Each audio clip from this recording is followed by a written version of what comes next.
Was the Hungry Horse Poker Boot Camp perfect? Of course not. Don't be ridiculous. Would I recommend the Hungry Horse Poker programs to a friend?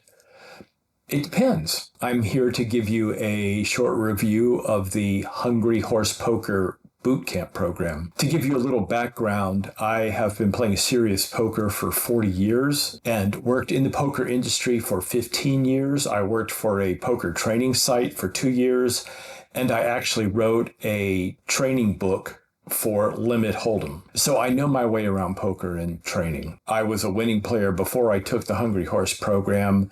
My regular stakes were $3 games up to $5 games, but my regular game has a $10 straddle on almost always. So it's basically a $10 blind game. As I said, I was a winning player, but watching the Hungry Horse videos persuaded me that I was missing some tricks, particularly looking for good bluffing lines. I was basically a value player.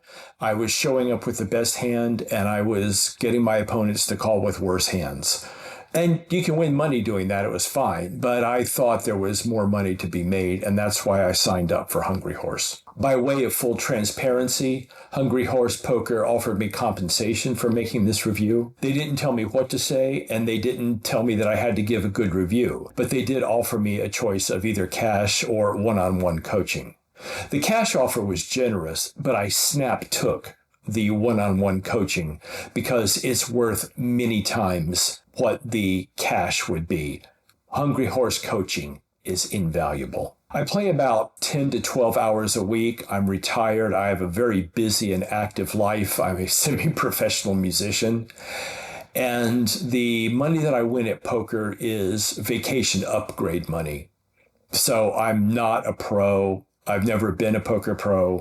And it's a very different experience than being a poker pro. As I said in my introduction, I rarely bluffed before I took the Hungry Horse Boot Camp program. And you know what? You can win money at live No Limit Hold'em doing that. All you have to do is have a strong starting range, because your opponents don't. Be positionally aware and play most of your hands in the latest positions, because most of your opponents don't. Bet when you have the best hand and they call too much.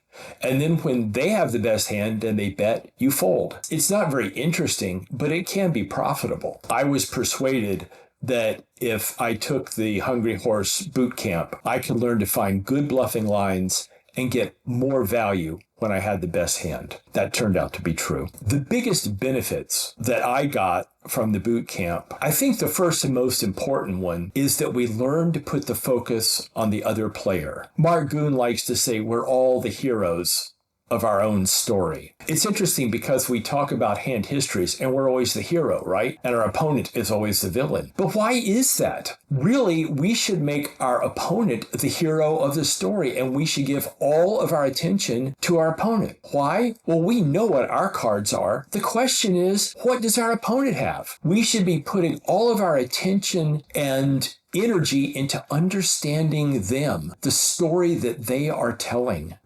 And you know, it's interesting that this is how Hungry Horse differentiates from solver or GTO strategy.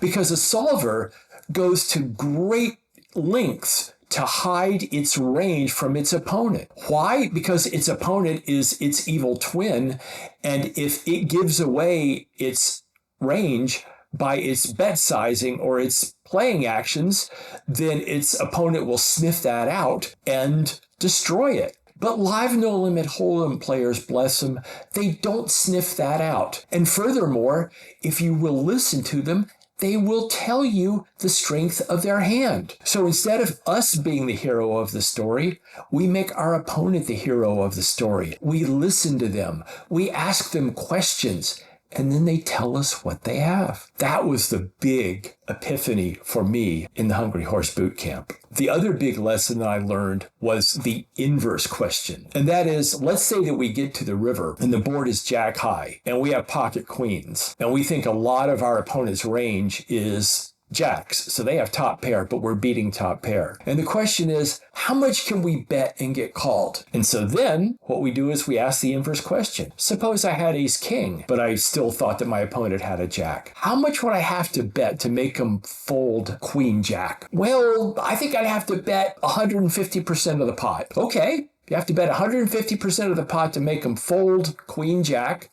Then I should be able to bet pot, or 125% of the pot, and have him call with queen jack. Conversely, let's say that we get to the river with ace king and we're trying to figure out if we can make them fold a jack. Well, if I had pocket kings, how much would I bet to make queen jack call? They'd probably call a pot-sized bet. Okay, they call a pot-sized bet, they probably won't call 150% pot bet. And the fun thing is that the inverse question takes you to the limits of the version of the game that we play, which is when you get the big red all-in disc in front of you. Because, as Mark is fond of saying, they can't both call and fold to a jam. So we get to the river, the board is jack high, and we have ace king, and Mark says, just jam for 2x pot and they're going to fold all their jacks. And somebody says, Mark, if I jam for 2x pot, they're going to snap call with queen jack. And Mark says, great. Then check back and lose. But the next time you show up here with pocket kings, you better jam 2x pot to get called. The point being that you should end up with the big red disc in front of you all the time, either as a bluff or for value. That is the inverse question in the extreme, and it means that I'm ending up with the big red disc in front of me a whole lot more than I used to. On a meta level, another huge benefit of taking the Hungry Horse Bootcamp is that I got to join the Hungry Horse community, and particularly the Hungry Horse Discord. There are a lot of smart people in there, and they talk about poker the way that I believe poker should be talked about. There's no FUD, there's no voodoo. You don't hear people going MDF or blockers. We are talking about the way the game is played live in casinos and home games. We are exploiting the mistakes that our opponents are making. We are talking about listening to our opponents and figuring out what their range is, and then doing the right thing based on their range. Maybe we value bet, maybe we fold, maybe we bluff them, whatever it is. But it's a constant focus on what's their range? What happens if? And if you keep asking what's their range and what happens if, you will constantly find yourself making better plays. Was the Hungry Horse Poker Bootcamp perfect? Of course not. Don't be ridiculous.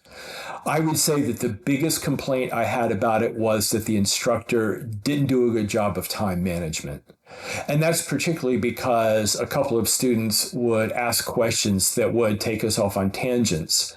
And they were interesting tangents, but they were tangential to what we were supposed to be learning. I wanted to sit at the feet of these absurdly smart coaches and learn, rather than go off on interesting but less educational tangents. In fairness, the instructor at the end of the whole program admitted that they felt that they hadn't done a good job of yanking the car back onto the road when we drove off into the weeds. So I would expect that subsequent boot camps haven't had that problem, and I wouldn't expect you to experience that when you took the boot camp. Another thing I will say about the boot camp is that it is very intense. It's 28 days, 2 to 3 hours a day, and there's homework. So you have to be sure that you have the attention, the time, and the energy to really focus on it. As I said, I'm retired, and I had to wait a couple of months to take the boot camp so I could carve out the necessary time to be sure that I could really focus on the material that was in the boot camp. And that's another reason why it bothered me that we didn't have better time management, because there is so much material, because it is so intensive and so hard to grasp in some cases. You really need it well focused. And again, I think subsequent boot camps will reflect that. The last thing I will note is that I went into a pretty serious downswing after finishing boot camp. And it turns out that I'm not alone. A lot of people do that. And it's not surprising. Remember, I had just been value man for 20 years of playing No Limit Hold'em.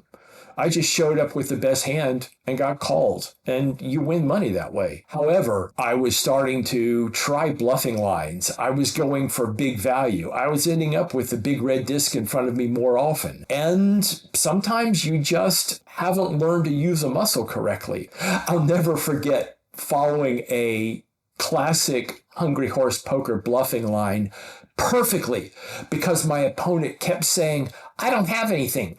I don't have anything. I'm weak. And this went on for 3 streets. And we got to the river and I thought, they don't have anything. I can just jam the rest and they're going to fold their entire range.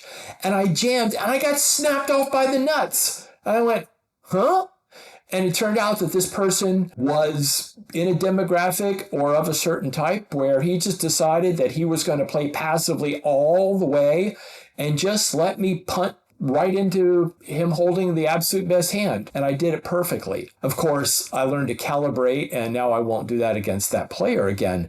But these are the kinds of things that you have to learn. And if you're not trying to bluff, you never run into those brick walls. So I had a face full of brick there. A lot of people tell me that they experience the same thing, and we just have to learn to get the muscles worked out properly and calibrate our bluffs, and the downswing ends. And for me, I'm back on the upswing. And more importantly, I'm playing better. I'm taking good lines. I'm reading my opponent's ranges, and I'm listening to what they're telling me. I am a much better poker player since I took the boot camp. In closing, would I recommend the Hungry Horse poker programs to a friend? It depends. If you play online, yeah, don't bother. This is really about live, no limit hold'em. If you are a disciple of GTO and you want to be balanced and you want to talk about blockers, Hungry Horse isn't for you. Hungry Horse plays a very exploitive style. And if you play exploitively, you are exploitable yourself. But in the immortal words of Tommy Angelo, just because I'm exploitable doesn't mean I'm getting exploited. And we don't get exploited. We are massively disrespectful to our opponents. We let them tell us what they have, and then we exploit those mistakes that they're making. We exploit the ranges.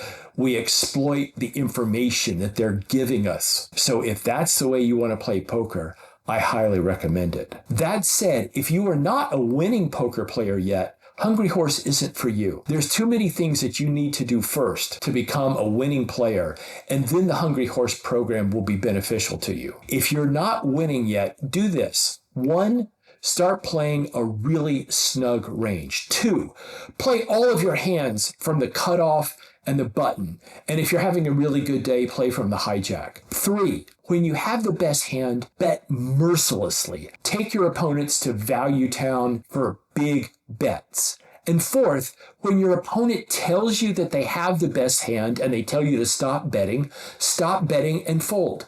When they check raise you on the turn and you have 1 pair, just fold. When they bet more than half pot on the river and you have 1 pair, just fold. Do that for a while and you will beat live no limit hold'em. And once you're doing that, then come back, join us in the Hungry Horse poker community and make a bunch more money. It's great fun. And have a gentle day.